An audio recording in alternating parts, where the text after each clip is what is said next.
அனைவருக்கும் வணக்கம். நூற்றாண்டு பெருமை கொண்டிருக்கிற தமிழக சட்டசபையிலே ஆளுங்கட்சியினுடைய ஆணவ பேச்சு இன்றைக்கு மக்களை மிகப்பெரிய கவலையிலே ஆழ்த்தி இருக்கிறது. நடைபெற்று முடிந்த கூடுதல் செலவினங்களுக்கான துணை மானிய கோரிக்கையில மாண்புமிகு எதிர்க்கட்சியுடைய தலைவர் வருங்கால முதலமைச்சர் புரட்சித் தலைவர் எடப்பாடியார் அவர்கள் மக்களுக்கான பிரச்சனைகளை முன்வைக்கிற போது, குறிப்பாக தமிழகத்தில் உள்ள ஒரு மருந்து ஆலையிலிருந்து தயாரிக்கப்பட்ட குழந்தைகளுக்கான இருமல் மருந்தை குடித்து மத்திய பிரதேசத்தை சேர்ந்த ஏறத்தாழ 25 குழந்தைகள் உயிரிழந்திருக்கிறார்கள். இந்த மருந்து ஆலை தமிழக சுகாதாரத்துறையினால் சரியாக ஆய்வு செய்யப்பட்டிருந்தால் இந்த உயிரிழப்புகள் ஏற்பட்டிருக்கிறது.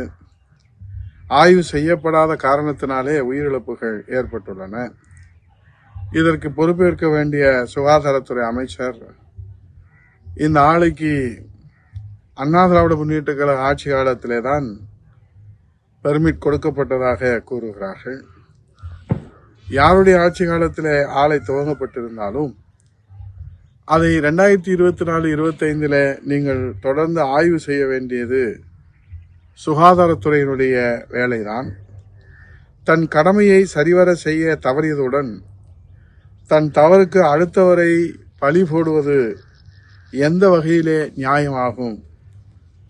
அதேபோன்று ஏழை நெசவு தொழிலாளர்களுடைய வறுமையை பயன்படுத்தி அவர்களது கிட்னி திருடப்படுவது போன்றும், இப்படி கிட்னி திருடப்படுகிறதே என்று மாண்புமிகு எதிர்க்கட்சி தலைவர் வருங்கால முதலமைச்சர் புரட்சித் தலைவர் எடப்பாடியார் அவர்கள்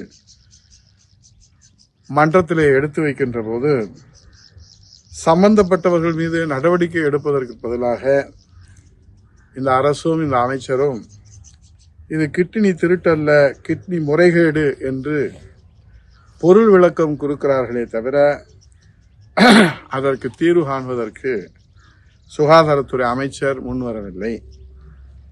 இப்படி அர்த்தமற்ற விளக்கம் கூறுவதற்கு, தன் தவறை திசை திருப்புவதற்கும் தான் இந்த ஸ்டாலின் திமுக அரசு இன்றைக்கு திராவிட மாடல் அரசு என்று மார்தட்டி கொள்கிறார்கள். சுகாதாரத்துறை இப்படி கோமா நிலையில இருக்கிறது என்றால், தொழில்துறையோ நாளொரு மேனியும் பொழுதொரு வண்ணமாக இன்றைக்கு பொய்யிலேதான் அந்த துறையே இயங்கிக் கொண்டிருக்கிறது. பாஸ்கான் என்ற கம்பெனி தமிழகத்தில் 15,000 கோடி ரூபாய் முதலீடு செய்ய உள்ளதாகவும், அதன் வாயிலாக ஆயிரக்கணக்கான இளைஞர்களுக்கு வேலைவாய்ப்பு கிடைக்கும் என்று கூறினார் தொழில்துறை அமைச்சர் ராஜா அவர்கள். ஆனால் அந்த கம்பெனியோ உடனடியாக நாங்கள் அப்படி எந்த முதலீடும் தமிழகத்துக்கு செய்ய பேச்சுவார்த்தை நடத்தவில்லை என்று உண்மையை போட்டு உடைத்தது. இது குறித்து மாண்புமிகு எதிர்க்கட்சி தலைவர் அவர்கள் கேள்வி கேட்டவுடன், இது அந்த கம்பெனி அல்ல, இதை சார்ந்து இயங்கும் வேறொரு கம்பெனி என்று சட்டசபையிலே வாய்க்கூசாமல் பொய் பேசுகிறார் மாண்புமிகு தொழில்துறை அமைச்சர் ராஜா அவர்கள். அப்படி என்றால் தமிழகத்திற்கான தொழில் முதலீடுகள் குறித்து வெள்ளை அறிக்கை வெளியிடுங்கள் என்று மாண்புமிகு எதிர்க்கட்சி தலைவர் அவர்கள் கேள்வி எழுப்பினால், ஒரு வெள்ளை காகிதத்தை காட்டி இதுதான் வெள்ளை அறிக்கை என்று கூறி கேலியும் நையாண்டியும் நக்கலும் செய்கின்றார்கள்.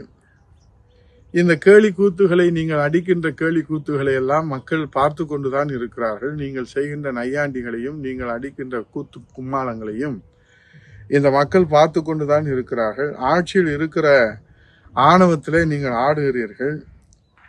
ஆகவே காலையிலே கிழக்கிலே உதிக்கின்ற சூரியன் மாலையிலே இரவானதும் மேற்கிலே மறையும் என்கிற அந்த யதார்த்தம் உங்களுக்கு, அந்த இயற்கையின் நீதி உங்களுக்கு இன்னும் புரியவில்லை. ஏனென்றால் இது போன்ற ஆணவமான செயல்கள் உங்களை நிரந்தரமான வனவாசத்திற்கு கொண்டு சென்றுவிடும் என்பதை நீங்கள் மறந்துவிடக்கூடாது. 10 ஆண்டு காலம் நீங்கள் வனவாசத்தில் இருந்ததை மறந்துவிட்டு இன்றைக்கு விவசாயிகள் பிரச்சனை, வேலைவாய்ப்பு பிரச்சனை, வறுமை ஒழிப்பு பிரச்சனை, வளர்ச்சிக்கான திட்டங்கள், இப்படி எதை கேட்டாலும் நீங்கள் ஆணவத்தோடு பதில் சொல்வதை தவிர எந்த பதிலும் நீங்கள் உருப்படியாக மக்களுக்கு தீர்வு காணுவதில்லை. மதுரையிலே குறுவை சாகுபடிக்கு 41 நெல் கொள்முதல் மையங்களை திறக்க கலெக்டர் பிரவீன்குமார் IAS அவர்கள் உத்தரவிட்டார்கள். ஆனால் இன்று வரை 10க்கும் குறைவான மையங்களே செயல்படுகின்றது. இது குறித்து மாண்புமிகு எதிர்க்கட்சி தலைவர் அவர்கள் அறிக்கை வெளியிட்டதற்கு பின்பும் இன்னும் எந்த முன்னேற்றமும் காணவில்லை. தீபாவளிக்கு முன்பே நெல்லை அறுவடை செய்து தற்போது வரை எடையிடுவதற்காக அந்த விவசாயிகள் காத்திருக்கிறார்கள். மழையிலே நெல் குவியல்களுக்கு வெப்பம் அதிகரித்து 22 முதல் 24% ஈரப்பதமாக உள்ளது. இதனால் அதிகாரிகள் நெல்லை அளக்க காயவிட வேண்டும் என்று சொல்கிறார்கள். ஆனால் காய வைப்பதற்கு போதிய இடவசதிகள் இல்லை. நெல் கொள்முதல் மையங்களிலே தினமும் 1000 மூடை எடையிட வேண்டும். ஆனால் மழையை காரணம் காட்டி தினமும் 4 மூடைகள் தான் வெளியே செல்லுகிறது. இதற்கு எல்லாம் தீர்வு காண அரசு முன் வருமா? ஆகவே உங்கள் ஆட்சி அதிகாரம் என்பது ஆணவ பேச்சினாலே தொடர்ந்திடும் என்று நீங்கள் நினைத்தால் அது பகல் கனவு.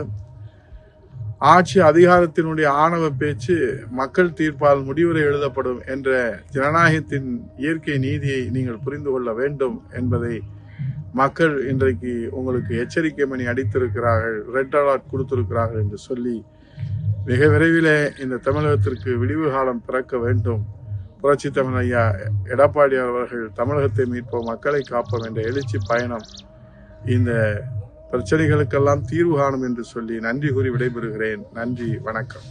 செய்திகளை உடனுக்குடன் தெரிந்து கொள்ள கீழ்கண்ட கேபிள் மற்றும் DTH நெட்வொர்க்குகளில் எம்நாடு செய்தி தொலைக்காட்சியை காணுங்கள். பாதகம் செய்பவரை கண்டால் நாம் பயம் கொள்ளலாகாது பாப்பா. மோதி மிதித்து விடு பாப்பா, அவர் முகத்தில் உமிழ்ந்து விடு பாப்பா. அண்மை செய்திகளை உடனுக்குடன் தெரிந்து கொள்ள இணைந்திருங்கள் எம்நாடு தொலைக்காட்சியுடன்.